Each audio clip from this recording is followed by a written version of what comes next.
Morning students. हम chapter कर रहे हैं वर्क, पावर एंड एनर्जी। हमने आप लोगों को वर्क के बारे में बताया, हमने आप लोगों को एनर्जी के बारे में बताया, हमने आप लोगों को पावर के बारे में भी बताया। तो उसमें हमने एक वर्क एनर्जी प्रिंसिपल भी आप लोगों को करवाया, जहाँ जिसको आप कहते हो वर्क एनर्जी थ्योरम भी कहते हो। तो उसी के बेस के ऊपर आज हमारा न्यूमेरिकल है बेटा, इंपॉर्टेंट सा न्यूमेरिकल है। देखिए जरा न्यूमेरिकल क्या है। न्यूमेरिकल कहता है कि find the average frictional force. हमें क्या करना है? एवरेज फ्रिक्शनल फोर्स को निकालना है। Needed to stop a car weighing 500 kg it at in a distance of 25 meter if the initial speed is 72 km per hour।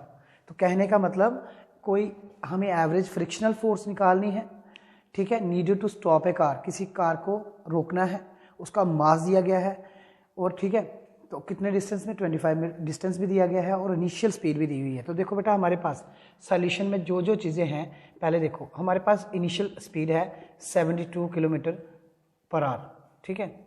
तो बेटा 72 किलोमीटर कितना हो गया? 1000 मीटर, ठीक है, अपॉन सेकेंड। एक आवर में 60 मिनट होते हैं और मिनट में 60 सेकेंड होते हैं, ठीक है।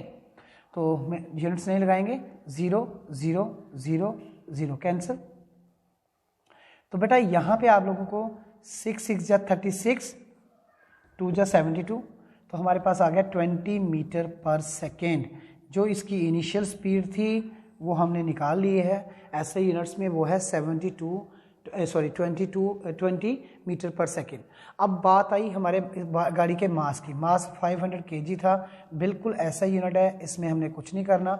उसने बोला है stop a car, stop a car, इसका मतलब फाइनल वेलोसिटी क्या है? 0 है, ठीक है। और डिस्प्लेसमेंट कितनी है हमारे पास? जो डिस्टेंस है वो है 25 मीटर। अब बेटा हमें चाहिए क्या? एवरेज फ्रिक्शनल फोर्स चाहिए। क्या चाहिए? एवरेज फ्रिक्शनल फोर्स चाहिए। तो एवरेज फ्रिक्शनल फोर्स के लिए हमें क्या करना पड़ेगा? दोबारा सुन लीजिए हमने क्या क्या किया है। हमारे पास इनिशियल स्पीड दी गई थी 72 किलोमीटर पर आवर, मीटर पर सेकेंड में किया। मास दिया है, वेलोसिटी फाइनल 0 है और डिस्प्लेसमेंट कितनी है? 25 मीटर की। तो हम लिखेंगे according to work energy principle, लिखेंगे according to work energy principle. जो वर्क डन होता है वो होता है change in kinetic energy, change in kinetic energy. Work done क्या होता है? चेंज इन काइनेटिक एनर्जी होता है। तो चेंज इन काइनेटिक एनर्जी क्या होता है? ये है हमारी work energy theorem. Final kinetic energy minus initial kinetic energy 1/2 mv²। v हमारे पास ये कॉमन लीजिए, v² माइनस u²। बेटा हमारे पास 1/2 m मास है 500 का, ठीक है, तो 0² माइनस 20 का स्क्वायर आ जाएगा। ये हमने वैल्यूज निकाली। अब यहाँ से कितना आ गया? 1/2 500 इंटू माइनस 400 आ गया, ठीक है। ये था वर्क डन। बट हमें पता है वर्क डन कितना होता है? वर्क डन होता है फोर्स इंटू डिस्प्लेसमेंट। तो इसलिए आप लोग लिख सकते हो force into displacement is equal to 1/फोर्स इंटू डिस्प्लेसमेंट आ गया। तो ये फोर्स बेटा देयरफॉर फोर्स इंटू डिस्प्लेसमेंट कितना आ गया? ये आ गया 1/2। मैं अभी इसको जैसा है वैसा ही रखूँगा, इंटू माइनस 400 आ गया। अब हमारे पास हमारे पास डिस्प्लेसमेंट गिवन है 25 मीटर की, है ना। डिस्प्लेसमेंट हमारे पास गिवन है, तो देयरफॉर फोर्स इंटू 25 आ गया, 1/2 500 आ गया, इंटू माइनस 400 आ गया, ठीक है। तो अब आप क्या करिए, इसको कर लीजिए डिवाइड। जैसे 25 है, 25 1 जा, ठीक है, 25 2 जा, तो 20 आ गया यहाँ पे। तो ये कितना आ गया? 20। तो यहाँ से आप लोगों को f मिल गया 1/2, तो इंटू 20 इंटू माइनस 400, ठीक है।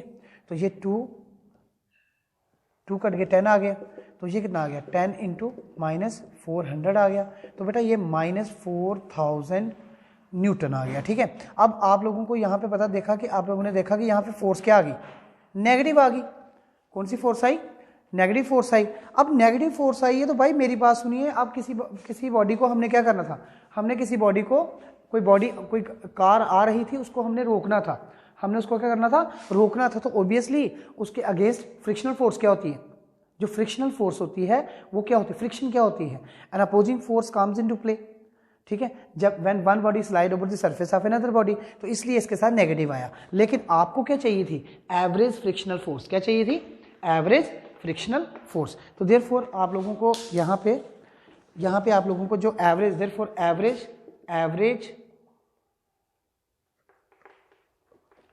एवरेज फ्रिक्शनल फोर्स जो होगी, फ्रिक्शनल फोर्स जो होगी वो होगी 4000 न्यूटन की।